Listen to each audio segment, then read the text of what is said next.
बिस्मिल्लाहिर्रहमानिर्रहीम। अस्सलाम वालेकुम। आज की रेसिपी है गाजर की खीर, जिसे गजरेला भी कहा जाता है। गाजर की खीर बनाने के लिए जो इंग्रेडिएंट्स चाहिए उसमें सबसे पहले 1 लीटर दूध लिया है, 250 ग्राम्स गाजरें हैं जिनको क्रश कर लिया है। इसके लिए सुरख वाली गाजरें इस्तेमाल कर रहे हैं। इससे एक तो खीर का कलर अच्छा आता है, दूसरा ये थोड़ी सी स्वीटेंड होती हैं तो इसकी वजह से जायका भी अच्छा आता है। जो एक ऑरेंज कलर की गाजर आती है वो इसके लिए इस्तेमाल नहीं करेंगे, क्योंकि एक तो वो हार्ड होती है, गलने में बहुत ज़्यादा टाइम लगता है उसको, और दूसरा वो टेस्टलेस होती है। इसके लिए चाहिए 100 ग्राम्स राइस। इनको मैंने पहले से बॉईल कर लिया है। इसमें जाएगा तकरीबन हाफ कप शुगर का, 125 ग्राम्स खोया है, 10 से 15 बादाम लेंगे जिनको छील लिया है। गार्निशिंग के लिए बादाम है, सब्ज़ इलायची हैं, ये 3 से 4 जाएंगी। पिस्ते हैं, ये भी गार्निशिंग के लिए हैं। हाफ टी स्पून ज़ाफ़रान का है, ये भी गार्निशिंग में इस्तेमाल होगा। इसके अलावा चांदी के वर्क हैं, इनको भी गार्निशिंग में इस्तेमाल करेंगे। अब खीर बनानी शुरू करते हैं। लो मीडियम फ्लेम के ऊपर पैन रखा है। सबसे पहले इसमें दूध शामिल करेंगे। मैं 2-3 टेबलस्पून दूध के बचा रही हूँ, जिसके अंदर मैं खोया डिज़ोल्व करूँगी ताकि वो आसानी से खीर के अंदर मिक्स हो सके। ये सब्ज़ इलायची, इसको ऐसे हाथ से कुचल के थोड़ा सा इसमें ऐड कर देंगे। आप इसमें इलायची पाउडर भी शामिल कर सकते हैं। अब दूध को एक उबाल आने तक पकाएंगे। दूसरे बर्नर के ऊपर पैन रखा है, जिसमें जो दूध बचाया था वो डाल दिया है। अब इसके अंदर ये खोया शामिल कर देंगे और इसको इसमें अच्छी तरह से डिज़ोल्व कर देंगे।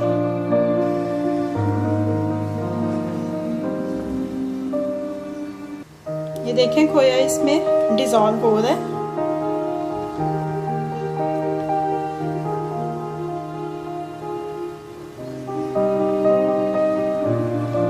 ये सारा खोया जो इसमें अच्छी तरह से दूध में हल हो गया है। अब इसका फ्लेम ऑफ कर देंगे और इसको एक साइड पे रख देंगे। ये दूध में उबाल आ गया। अब इसमें सबसे पहले ये चावल ऐड कर देंगे। इसको थोड़ा सा पकाएंगे और उसके बाद फिर इसमें गाजरें ऐड करेंगे। 4-5 मिनट चावलों को ऐसे पकाना है। इसके बाद इसमें ये गाजरें भी ऐड कर देंगे और अब इनको धीमी आंच पे पकाएंगे।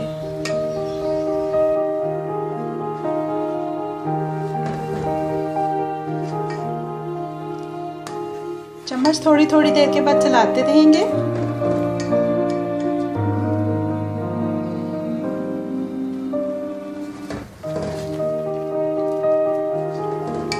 देखें गाजरें और जो चावल थे वो काफ़ी हद तक घुल चुके हैं। अब मैं इसमें ये जो बादाम थे छिले हुए उनको मैंने काट लिया है, ये ऐड कर रही हूँ इनके अंदर।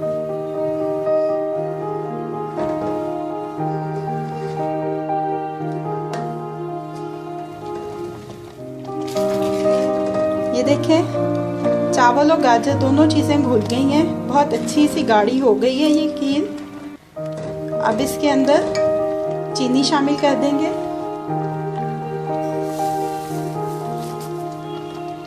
चीनी अपने टेस्ट के हिसाब से हमेशा शामिल करें। अगर आपको तेज़ मीठा पसंद है तो आप इसकी मिकदार बढ़ा सकते हैं। अगर कम मीठा खाते हैं तो इसकी मिकदार कम कर सकते हैं। इसके अलावा आप इसमें 0 कैलोरी जो मीठा मिलता है वो भी ऐड कर सकते हैं। जायके में कोई फ़र्क नहीं आता है।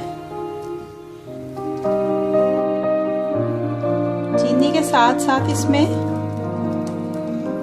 ये जो खोया था दूध में डिज़ोल्व किया वो भी ऐड कर देते हैं। इसको थोड़ी देर मज़ीद कुक करेंगे, क्योंकि जब इसमें चीनी ऐड की है तो चीनी ने पानी छोड़ा है, वो पानी ज़रा खुश्क हो जाए इसका। इतनी देर बस इसको मज़ीद कुक करेंगे। इसमें जो शुगर ऐड की थी उसमें से जो पानी रिलीज़ हुआ था वो ड्राई हो चुका है। खीर अपनी बिल्कुल अच्छी कंसिस्टेंसी में आ गई है। इसको इससे ज़्यादा कुक नहीं करेंगे, क्योंकि इसने ठंडा होकर थोड़ा सा मज़ीद थिक होना है। इसका ये जो इतना नाइस बेबी पिंक सा कलर आ रहा है इसकी वजह सिर्फ ये रेड गाजरों का इस्तेमाल है, कोई आर्टिफिशियल कलर इसमें इस्तेमाल नहीं किया है।